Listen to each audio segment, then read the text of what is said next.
Finally ये structure भी हो गया तैयार। अब देखने में आपको लग रही होगी यहाँ से कितनी स्लो, बेल्डिंग लीड भी नहीं लगाई, होल्डर भी नहीं, फिर भी इतनी बुरी हालत होगी इसकी। और इस गेबल पे आप लाइनर भी लगा सकते हो, लेकिन हम कराएंगे यहाँ इंट के साथ बंद। अब यहाँ पर एक 1000 लीटर का और एक 500 लीटर का 2 वाटर टैंक। तो कल मैंने बनाया था यहाँ पर एक शेड बाहर वाला, तो उसमें लगना है फेसिया।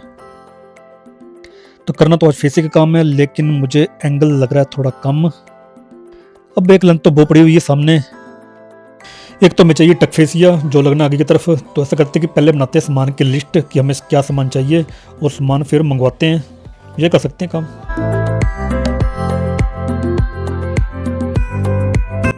अब यहाँ से बात करो सामने से तो व्यू काफ़ी बढ़िया आ रहा है यहाँ पर। अब आर्किटेक्ट ने जो दी हुई है ड्राइंग जो आप देख रहे हो मेरे सामने अब इस तरह से, तो इसमें शीट के ऊपर दी गई छोटी सी फिक्स ग्लास की विंडो, लेकिन हमने यहाँ पर इसको अपने हिसाब से तैयार किया है।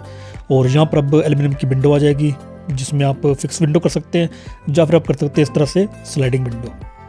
तो भाई अपने हिसाब से थोड़ा बहुत कर दिया चेंज हमने।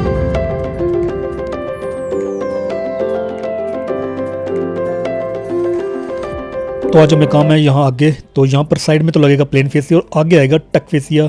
तो ये भी सामान में मंगवाना पड़ेगा हमें। तो यहाँ पर एक थोड़ी सी गलती कर दी थी कॉन्ट्रैक्टर ने जब लेंटर डाला यहाँ पर। अब यहाँ पर डलनी थी, एक ड्राइंग में दी गई है बालकनी आगे की ओर 3 फुट की, तो ये आगे की ओर स्लैब डालने ही भूल गए और ना ही इन्होंने कोई सरिया रखा है। लेकिन अब हम बनानी पड़ेगी चैनल में, तो अब जो एक्स्ट्रा खर्चा ही है ना, बाकी चलो काम तो हो जाएगा। तो बाकी चलो ऐसा करते हैं कि आज का जो काम है वो करते हैं शुरू। बाकी यार काम में थोड़ा ऊपर नीचे होता रहता है, उसमें कोई दिक्कत नहीं है। तो अब चली गई लाइट, चलो थोड़ा सा वेट करते हैं। तो आज की इंट्रो तो की नहीं, तो करते हैं यहाँ से शुरू। तो आपका स्वागत है आज के इस नए ब्लॉग में। यहाँ से करते हैं आज के दिन की शुरुआत। और हमारा ये रैंप बन के आगे बिल्कुल तैयार है। तो मेरा मोबाइल एक्चुअली काफ़ी बैटरी लो थी, इसलिए मैंने लगाया था इसको नीचे चार्जिंग पर। और बाकी ये हमारा बिल्कुल चैनल से बनकर बिल्कुल इस तरह से तैयार है ये वाला रैंप। और ये अंदर की तरफ हम रखे हुए चैनल ये इस तरह से। अब यहाँ पर भाई स्लैब डल जाएगी तो कोई दिक्कत नहीं आएगी। ये भी कंप्लीट हो गया हमारा। अब यहाँ पर बना रहे हैं हम ये वाली एक कैंचियों के बीच में एक ये लगाई जा रही है पाइपें। और ये पाइपें क्यों लगाई जा रही हैं, अब इसके बीच में प्लाईवुड लगाकर यहाँ पर सामान रखने के लिए स्पेस काफ़ी खुला हो जाएगा। और जो नीचे वाला जो फेसिया वाला काम था ये भी हमारा कंप्लीट हो गया सारा। अब बचा में हमें लगाने के लिए ये यहाँ पर एक शीट लगनी है फेसिया की, इसको करते कंप्लीट। और बाकी अब ये वाला काम हमारा यहाँ पर अब कल हमारा एक दिन लगेगा, जब कम से कम आधा दिन लग जाएगा कल हमारा। और ये साइड जो काम है हो जाएगा सारा कंप्लीट। स्ट्रक्चर कंप्लीट होने के बाद यहाँ पर लगेगा फिर पेंटर का काम। पेंटर अपना स्ट्रक्चर पूरा कंप्लीट करके देंगे हमें और फिर डल जाएगी शीट। और उससे पहले हमें यहाँ पर लगवानी है ईंट के साथ पूरी ये बंद करवानी गेबल है। यहाँ पर 3 गेबलें हैं, तो एक गेबल तो ये वाली करनी पूरी ईंट के साथ बंद। लाइन द शीट यहाँ पर कैंसिल कर दी हमने, ये कंप्लीट होगी। और उसके बाद आएंगी ये वाली 2 गेबलें यहाँ पर भी ब्लॉक लगाए जाएंगे, इसके साथ ही बंद की जाएगी। पहले यहाँ पर लाइनर लगा रहे थे लेकिन उसको कैंसिल करवा दिया। और बाकी यहाँ ये बचा स्पेस है, तो अब यहाँ पर यहाँ से बताता हूँ आपको मैं। तो यहाँ पर इन जगह पर आएगी 2 वाटर टैंक 500 लीटर का और एक 1000 लीटर का। यहाँ पर ये स्पेस उसके लिए पूरा तैयार है। और कुल मिलाकर 1500 लीटर पानी यहाँ पर स्टोर किया जाएगा छत के नीचे ही।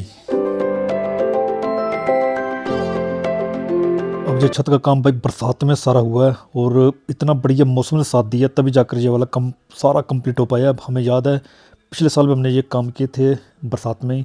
तो हमारा काम ऐसा चलता था कि एक दिन जाते थे और 3-4 दिन ब्रेक, तो ऐसे होता था काम। लेकिन इस बार माता रानी की पूरी कृपा रही कि काम जो है बिल्कुल बढ़िया तरीके से हो गया और बारिश ने भी ज़्यादा तंग नहीं किया। और बाकी यहाँ पर हमारी ये वाली बालकनी बनकर बिल्कुल तैयार है। इसमें लगाया गया 1.5 इंच का चैनल जिसे बोलते हैं 75-40 का चैनल, और बीच में दिए गए TMT सरिया, ताकि जब यहाँ पर ये वाली स्लैब भरी जाए उसको मजबूती के लिए। और सामने आप देख पा रहे हो कि ये लगा है पिलर 20 फुट का, और इसके ऊपर ही पूरा ये आगे वाला जो शेड है बन के तैयार है।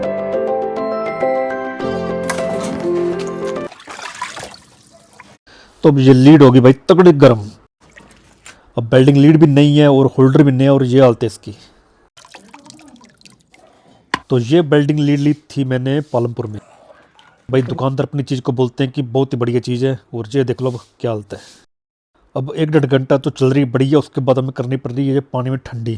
क्या फ़ायदा यार। जिनकी शीटें निकालनी थी तो फाइनल स्ट्रक्चर ही पूरा तैयार है, ये वाला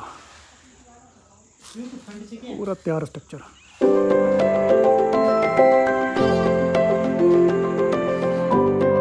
तो ऊपर साइड पर गए थे, वहाँ पर शीट का साइज देना था। और बाकी अब यहाँ पर हमारी बच्चे सीलिंग का काम, तो यहाँ पर कर रहे हैं सीलिंग की फ्रेम कर रहे हैं एंगल के साथ यहाँ सारी। और बाकी चलो नीचे से बताता हूँ आपको स्ट्रक्चर। तो फाइनली कुछ अब इस तरह से दिख रहा है, पूरा छत बनने के बाद ये वाला कुछ इस तरह से स्ट्रक्चर तैयार है। और ये है कुछ पहले वाला। तो पहले अपने स्ट्रक्चर देखा सारा नीचे से, और अब देखो अंदर छत के अंदर यहाँ से। अब जितना भी यहाँ पर आपको एरिया दिख रहा है सारा यूज़ होने वाला एरिया ये वाला सारा आगे तक। और बाकी आपको वीडियो देखने में कैसा लगा, क्या आपको अच्छा लगा, क्या बुरा लगे, कमेंट अपने जरूर करना। आपका एक कमेंट जो होता है भाई वो सपोर्ट करता है आपके एक एक कमेंट भी। और बाकी यहाँ से देखो अब व्यू अब। और अब यहाँ पर बात करें तो यहाँ पर भी कितना इनका एरिया सारा स्पेस जो है यूज़ हो रहा है। ऊपर 5 ये वाली कैंची आ गई, सामने से विंडो आ गई, और ये सीढ़ियों के अंदर से होते हुए यहाँ ऊपर लेंटर पर काफ़ी खुला स्पेस है ये वाला। देखने लग रहा है छोटा लेकिन काफ़ी खुला स्पेस है ये वाला। और आगे वाली जो बालकनी थी ये भी बन के बिल्कुल तैयार है। और साथ में आएगा यहाँ पर स्लाइडिंग डोर आएगा। और अब बनने के बाद यहाँ पर जो व्यू आएगा ना, बाद में भाई बैठेंगे जब सिटिंग एरिया बनेगा तो सामने का जो व्यू होगा कितना बढ़िया लगेगा, आप खुद इमेजिन कर सकते हो।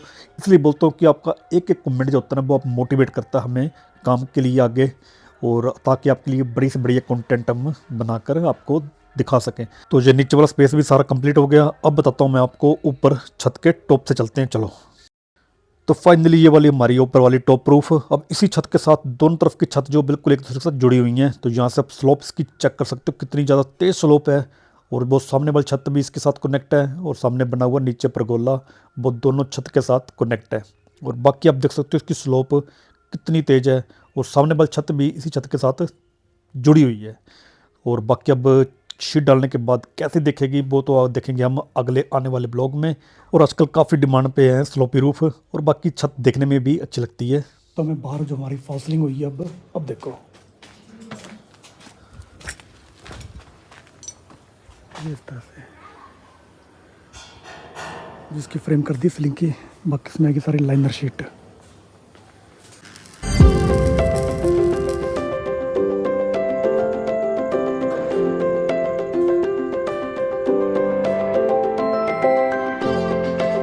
तो जैसे मैंने ये वाला छत का काम शुरू किया था तब मैंने इनको बताया था पहले कि आजकल पर्लिन की जगह स्मार्ट स्पैम भी लगाए जा रहे हैं, पाइप की जगह सॉरी।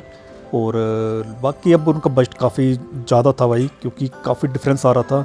अगर हमारी स्क्वायर पाइप एक 900 रुपये की आ रही है, तो स्मार्ट स्पैम जो हमारा 1400 से लेकर 1700 के बीच में पड़ रहा था।